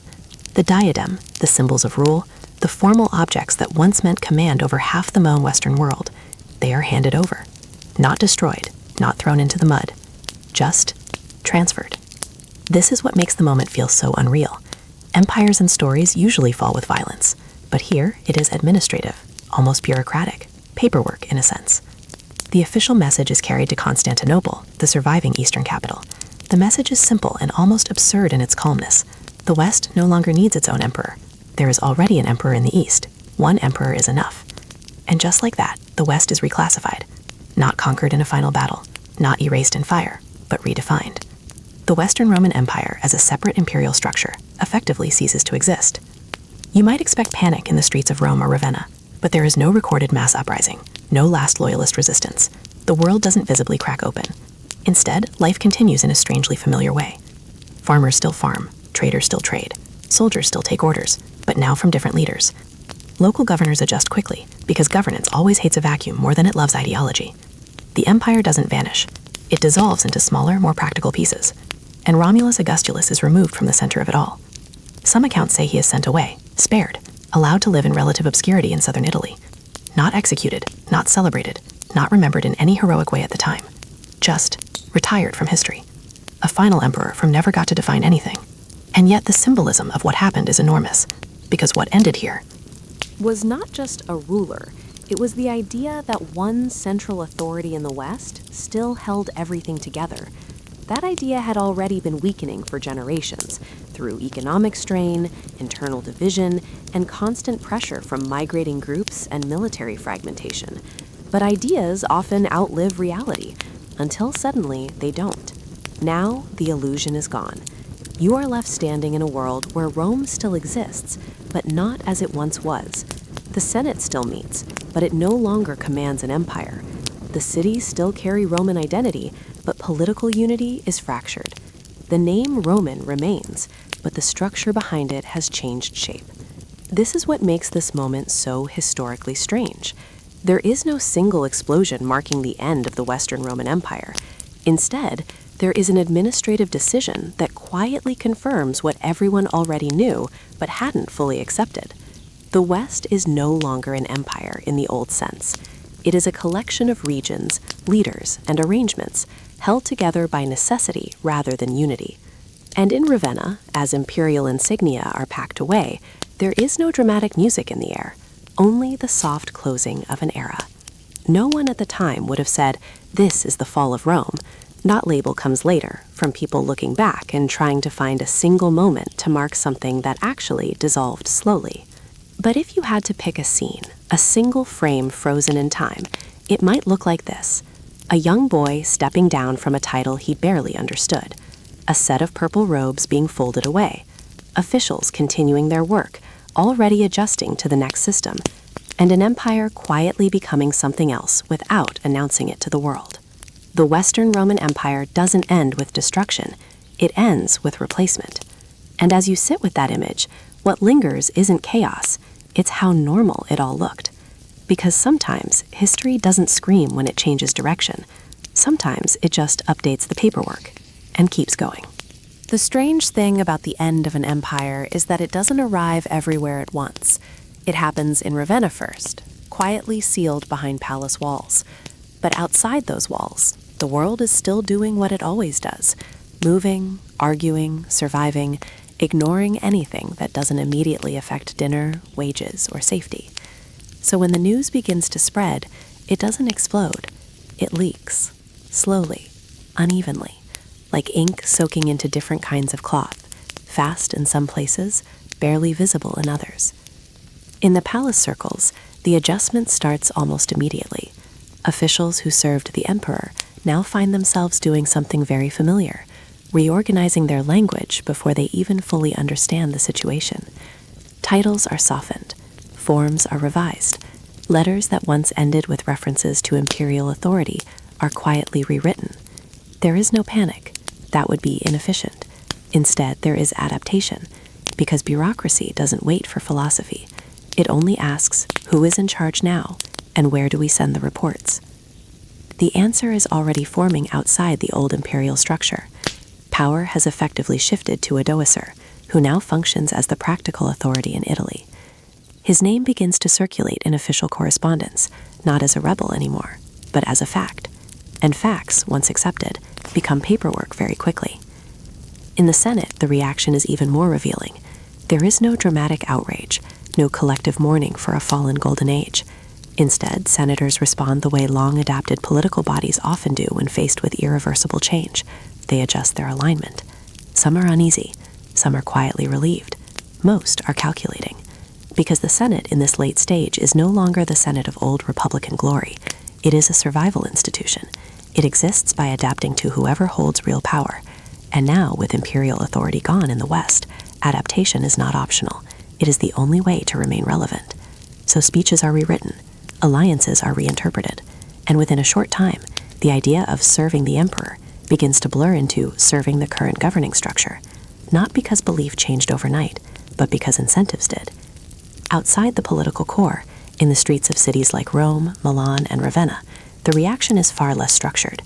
Most citizens don't receive official announcements stamped with seals of authority. They hear it the way people always hear major news in collapsing systems, through rumor. A merchant overhears it at a port, a soldier mentions it at an inn, a traveler repeats something they barely understood from someone who was there when it happened. The story changes slightly each time it is told. The emperor was killed. No, he abdicated. The empire is gone. No, it moved east. No, it's just not needed anymore. By the time the news reaches ordinary people, it is less a fact and more a mood. Something has changed, but the shape of it is unclear. And yet, life continues.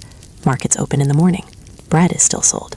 Taxes are still collected, though sometimes under a different name or authority. People still argue over prices, weather, and local disputes, with far more urgency than they argue about imperial succession. Because survival is immediate. Empires are abstract. Merchants, especially, respond with almost shocking practicality. Trade routes matter more than titles. If a caravan still moves safely, if ports still accept goods, if guards still demand predictable payments, then business continues. The label on the authority above them may shift, but the rhythm of commerce remains stubbornly stable. A coin does not care whose face is on it, as long as it is accepted. Soldiers, however, experience the change more directly. They are the ones who must decide what loyalty means when the structure that defined loyalty no longer exists in its previous form. Some units begin aligning with a doser's administration because it offers continuity of pay and land promises. Others integrate into local command structures that now operate with increasing independence. The idea of imperial service fragments into smaller, more personal loyalties. A commander matters more than an empire. A paycheck matters more than a flag. And in that shift, the military reality of the West quietly reorganizes itself without needing a single decisive battle. What is most striking across all these layers, palace, senate, streets, and army, is not chaos. It is normality. The world does not end. It recalibrates. Even people who understand the significance of the moment struggle to feel its weight in real time. Historical turning points rarely announce themselves as turning points. They feel, instead, like paperwork changes, new names in old roles, slightly different rules applied to the same daily routines. The mind expects rupture. History often delivers adjustment. And that is why later generations struggle so much to define moments like this. They want a dramatic line, before and after.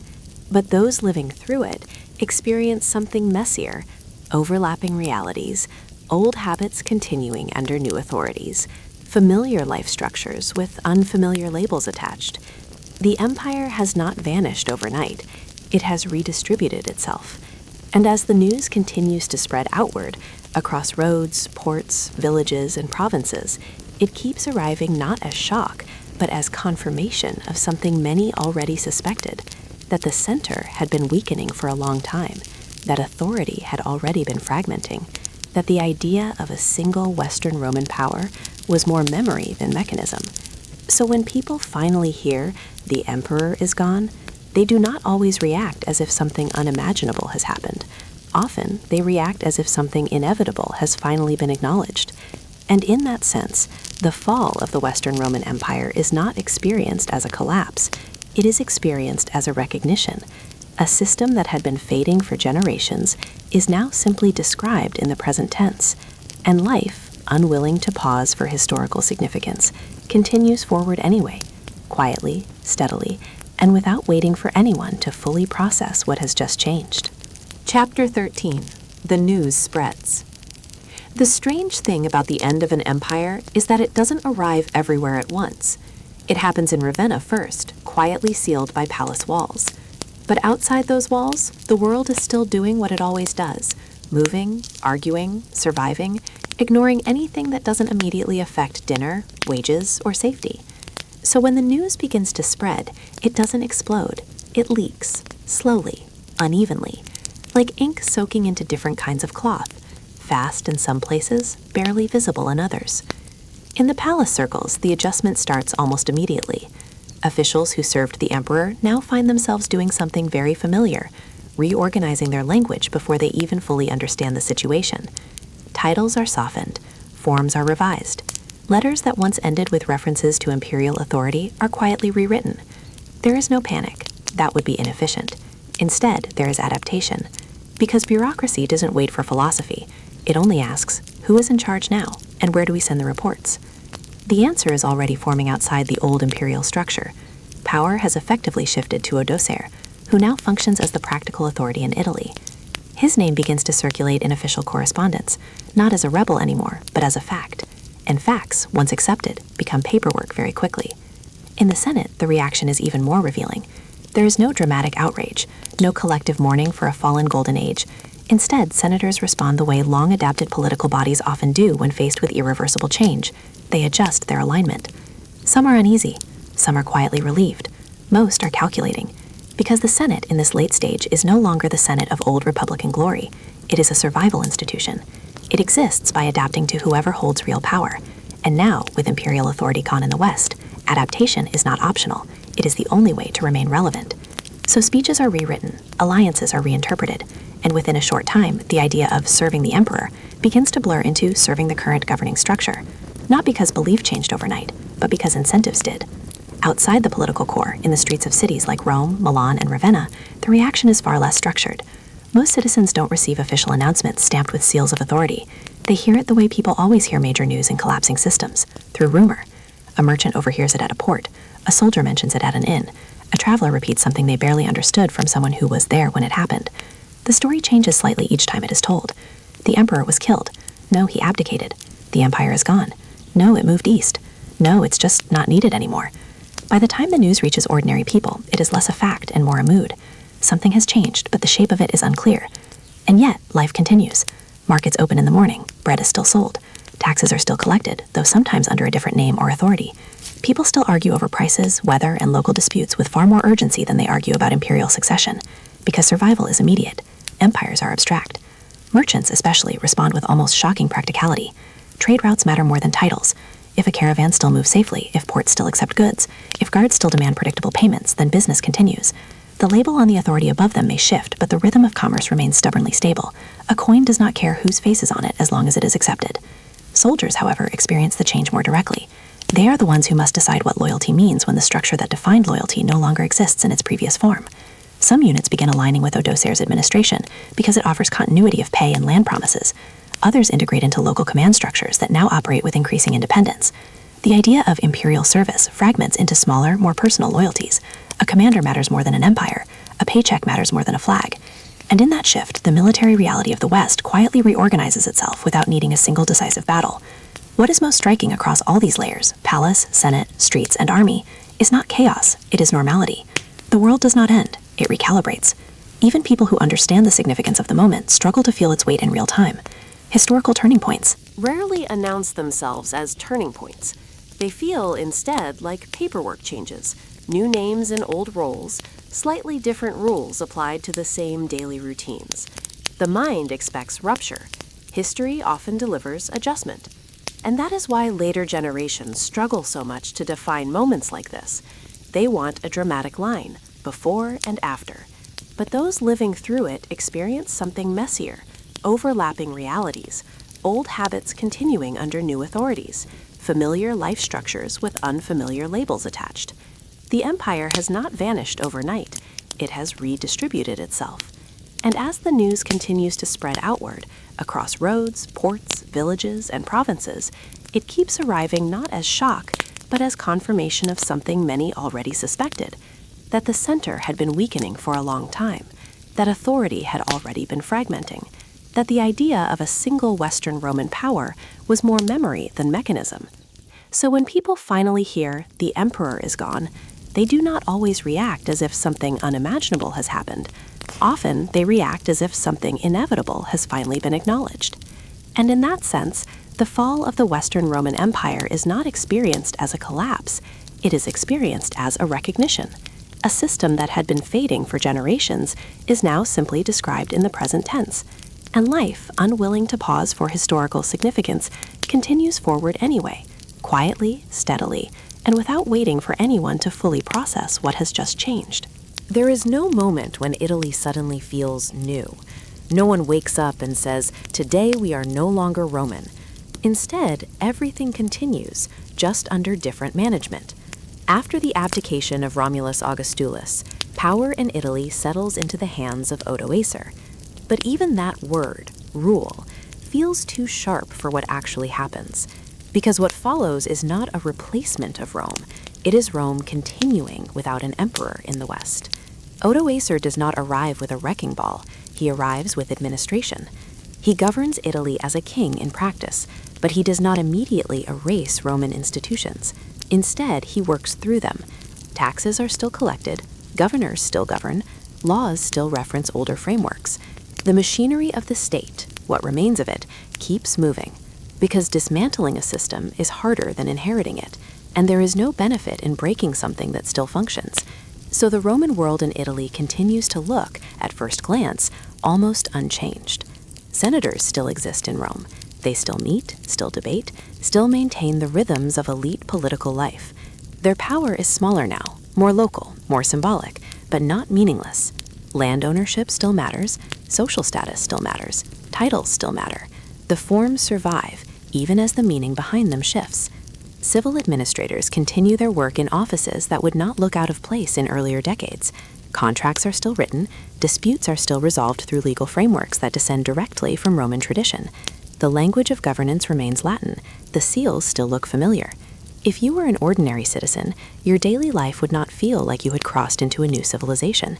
You would still wake up, go to work, pay taxes, buy bread, argue with neighbors, and worry about local stability more than imperial identity.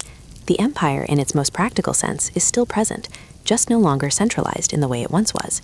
And while Italy adjusts, the Eastern Roman Empire remains not only intact, but strong. In Constantinople, imperial authority continues without interruption. The Eastern court sees itself as the legitimate continuation of Rome. In fact, from their perspective, nothing truly fell at all. There was simply a disruption in the West that has now been managed through delegation, realignment, and political reality. Rome, in their eyes, is not gone. It is just no longer unified. This is why later historians struggle so much with the idea of an end, because for the Eastern Empire, which we often call the Byzantine Empire today, there is no ending at this point, only continuity. The empire still calls itself Roman. It still functions as an empire. It still sees itself as the center of civilization. So while the West changes shape, the East maintains the old identity in full administrative confidence. Two Roman worlds begin to drift further apart, not in ideology at first, but in structure and circumstance. In the West, authority becomes more regional, more fragmented, more dependent on local power holders and military leaders. In the East, authority remains centralized, bureaucratic, and imperial in a more traditional sense. And yet, even this divergence is not recognized as a break by the people living through it, because change does not announce its category. It only alters conditions. Across Europe more broadly, a new pattern slowly emerges. Kingdoms and local powers begin to stabilize where imperial control has weakened. Germanic groups that once existed on the margins of Roman authority now become governing structures in their own right. But they do not erase Roman influence, they absorb it. Roman law, Roman infrastructure, Roman administrative habits, they persist because they are useful. Roads are still roads, cities are still cities, taxes are still taxes. The names of rulers change more easily than the systems they inherit. And so Europe does not fall into chaos. It reorganizes, gradually, unevenly, quietly.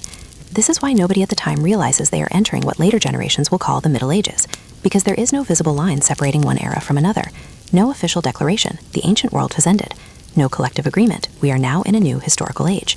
People do not feel like they are stepping out of one world and into another. They feel like they are continuing the same world under increasingly local conditions. The roads are still Roman, the laws are still Roman, the language of power is still Roman. Even the idea of civilization is still defined through Roman memory. What changes is scale. The scale of unity shrinks. The scale of authority becomes more fragmented. The scale of identity becomes more regional. But none of that feels like a fall.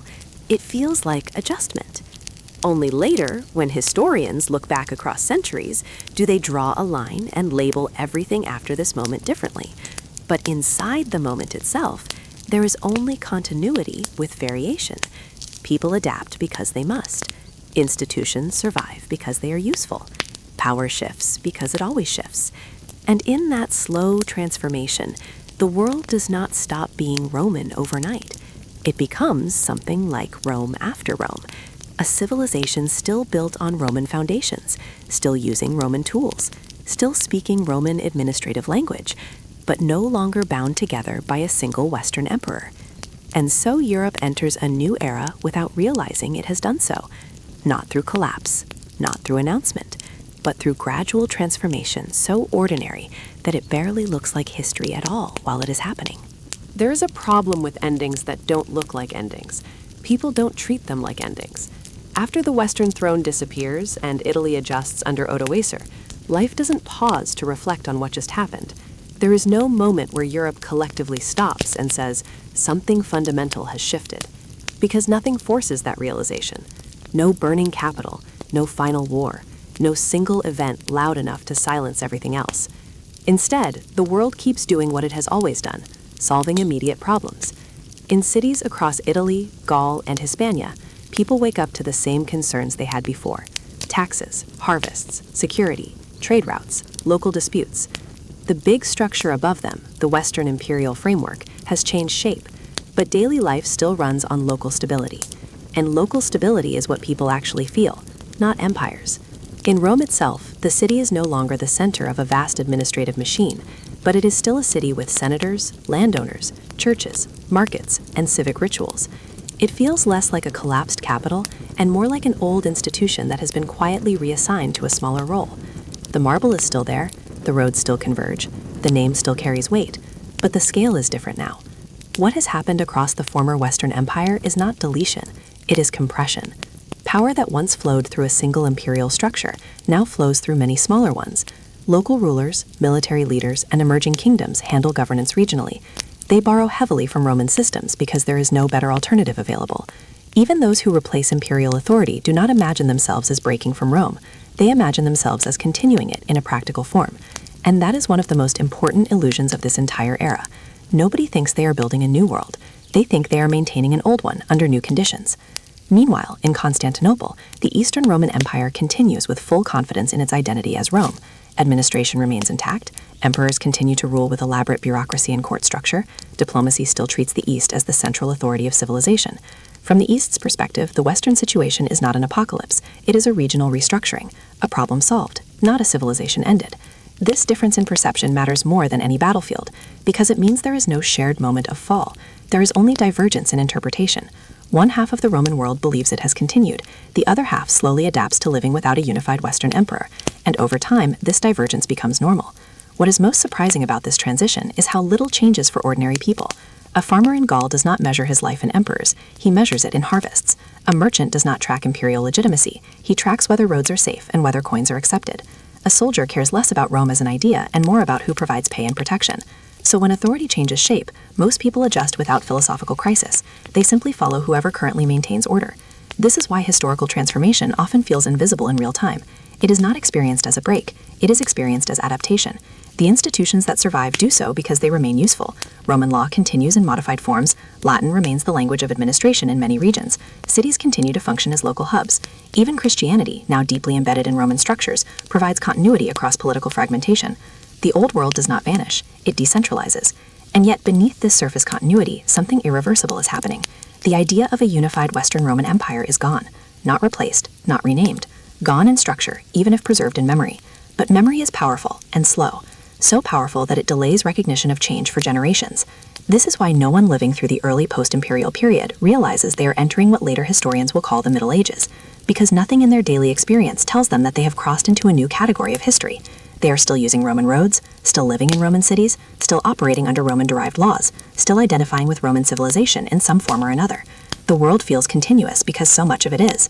Even the rulers who emerge in former Western territories often frame their legitimacy through Roman inheritance rather than rejection. The past is not discarded, it is reused, and that reuse creates the illusion of continuity so strong. That rupture becomes almost unthinkable. But historians, looking backward across centuries, see what participants cannot, that a structural shift has already taken place. A centralized empire has dissolved in the West. A new political landscape is forming in its place. And Europe is slowly transitioning into a different historical configuration without ever announcing the transition. So the end of Rome becomes, in lived reality, something much more complicated. Not an ending, not a beginning, but a long overlap between what was and what is becoming. A world where Rome still exists everywhere in fragments, but no longer exists as a single governing whole. And in that overlap, history does its most deceptive work. It changes everything, while appearing to change almost nothing at all. By the time you step back and look at it from far enough away, the story stops feeling like a collapse. It starts feeling like a rhythm. Empires rise, and they feel permanent while they exist. They build roads that stretch like veins across continents, cities that feel too solid to ever change, systems that seem too complex to ever stop working. And then, slowly, almost politely, they do. But what never really changes is the part of the story that doesn't get written in official records. The ordinary people. Farmers still waking up before sunrise, no matter whose name is on the authority above them. Merchants still counting coins at market stalls. Children still growing up in the same streets their parents grew up in. Soldiers still trying to make sense of loyalty in a world that keeps rearranging itself. For them, history is not a single dramatic arc.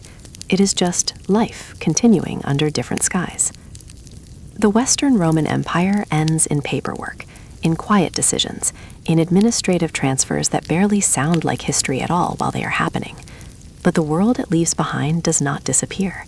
It adapts, it reshapes, it carries forward pieces of what came before. And even when the name Rome begins to mean different things in different places, its presence doesn't vanish. It lingers in roads that still connect distant lands, in laws that still influence how people argue and resolve disputes, in cities that refuse to stop existing just because empires have changed their minds, in language, in architecture, in habits of governance that outlive the institutions that created them. Rome doesn't end in a single moment. It dissolves into time. And what replaces it is not emptiness, but continuity under new names. Somewhere in Italy, under a quiet sky, life goes on without asking permission from history. The moon rises over old stone and newer kingdoms, over fields that have been farmed for generations, over roads that still remember the weight of marching legions, even if no one speaks their language anymore. Everything feels distant and close at the same time, ancient, but still alive. And if you listen carefully, not to the noise of empires or politics, but to the softer rhythm underneath it all, you realize something simple. Nothing truly disappears all at once. It just changes shape. So as the story fades into night, there is no need for an ending that feels like a verdict, just a quiet acknowledgement that even after the last emperor steps away, even after the titles are gone and the banners are lowered, the world continues to breathe. Rome becomes memory. Memory becomes influence. Influence becomes the foundation for everything that comes next. And far beyond the fall, beyond the change, beyond the names historians will later use to divide time, life remains, steady, ordinary, unbroken in its own way. Good night, Rome.